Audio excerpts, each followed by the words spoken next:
in the last video, we talked about the standard and non-standard cases of parabolas and how we would manipulate our knowledge of the standard case to solve non-standard problems, like we did with the circle problem in the last video.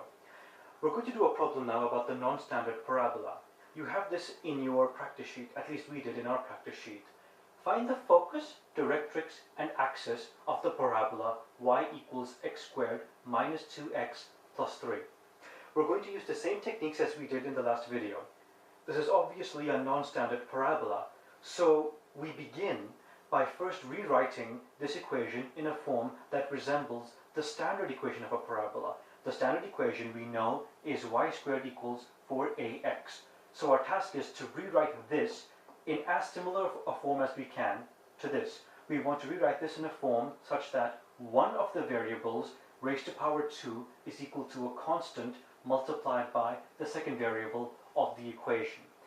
Now with conic sections, when you're given messy equations like this, the key normally is to first complete the square, as I've done here.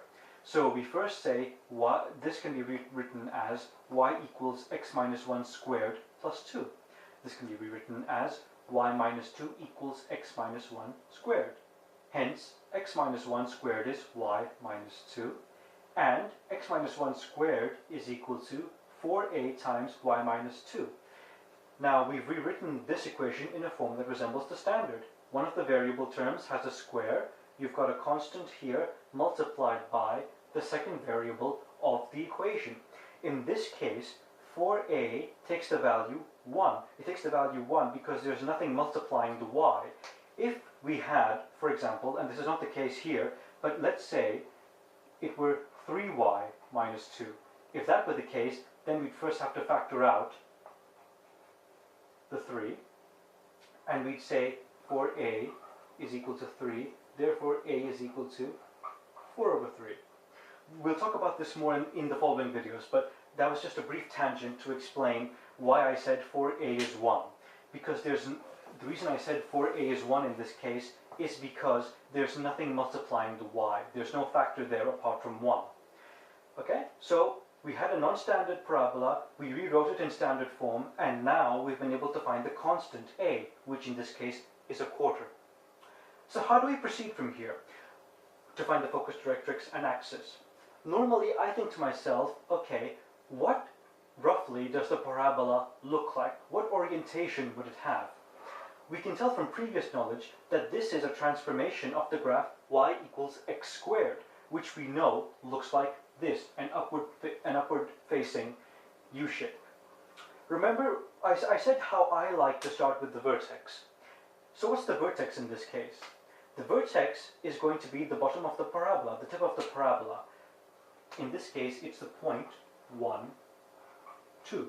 It's the point 1, 2 because if you look at this part of the equation, just for simplicity, you look at the term x minus 1 squared. The minimum value that can take is 0. And it takes the value 0 when x is 1. Therefore, I know the vertex's x-coordinate is 1. When x is 1, y takes the value 2. Hence, I know then that the vertex has coordinates 1, 2.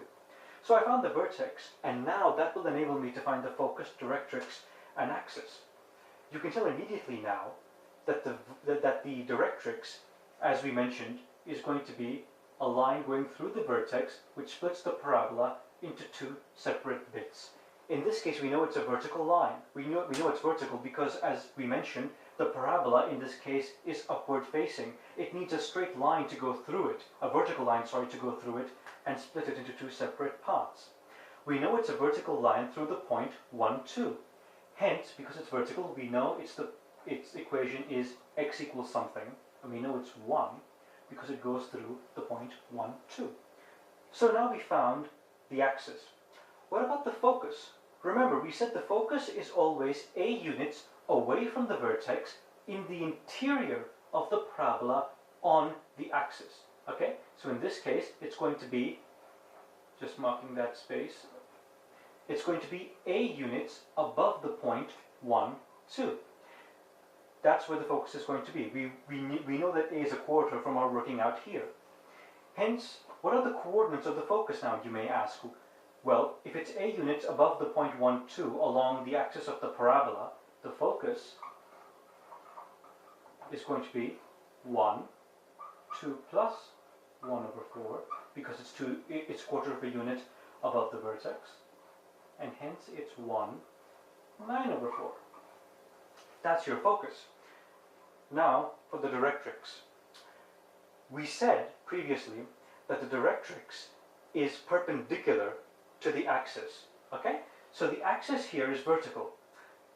The directrix, therefore, will be horizontal. So let's just have a very rough drawing here. I know this is not to scale, but you'll see what I'm getting at. It's going to be a horizontal line perpendicular to the axis. That's what it's going to look like, roughly. What's the equation of this directrix?